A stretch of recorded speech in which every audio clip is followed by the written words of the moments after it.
Hivi ndivyo ambavyo tunaifungua New Camp Nou, brother. 4-0.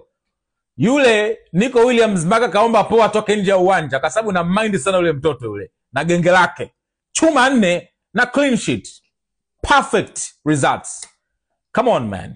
I'm really happy. Angalia uzuri wa uwanja wa Camp Nou.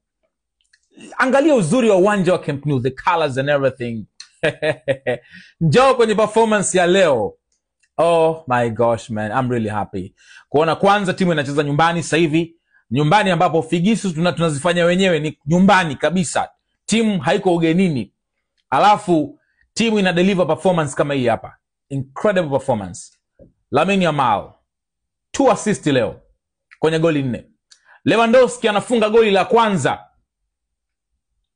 kwenye ufunguzi wa Camp Nou. Kwenye New Camp Nou, Lewandowski anaweka historia ya kutia kamba ya kwanza. Come on, man. Lamine Yamal anaweka historia ya kutia assist 2. You gotta like it, man. Yo, I'm happy, man. Kudos kwa wachezaji wote. Wamekuwa na game nzuri sana, performance nzuri sana. Tumewadominate Bilbao kuanzia kipindi cha kwanza, cha pili ndo mambo yakaisha, na walivyokuja kupata red card ambayo wameitaka wenyewe, biashara ilikuwa imefutika kabisa. So I'm happy. Na nafikiri unaona tofauti kubwa ya timu ikicheza Montjuic.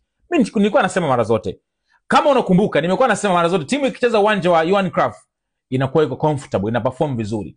Ikienda uwanja wa Montjuic mpaka uelewe timu inacheza mchezo gani. Lakini angalia leo, timu ilikuwa inajua kabisa mashabiki tunahitaji furaha. Hatuwezi tukafungua Camp Nou kwa kipigo ama kwa draw, kwa aibu. Yes. Unafungua Camp Nou kama hivi, unampiga mtu tena kwa manyanyaso. Bro, I don't know, man. Kila kitu kwenye hii game ilikuwa ni 10/10. Kila mchezaji leo kafanya vizuri. Hujui msifie nani. Kila mchezaji leo katimiza wajibu wake. So I'm happy, matokeo mazuri sana. Kituo kinachofuata ni darajani wiki inayokuja. Nadhani ule upako wa Camp Nou ule. The GOAT Lionel Messi alitia upako pale Camp Nou. So ule upako naamini utatusaidia wiki hii kwenye UEFA. Chelsea, I respect you a lot, but we are coming, okay? We are coming for you guys.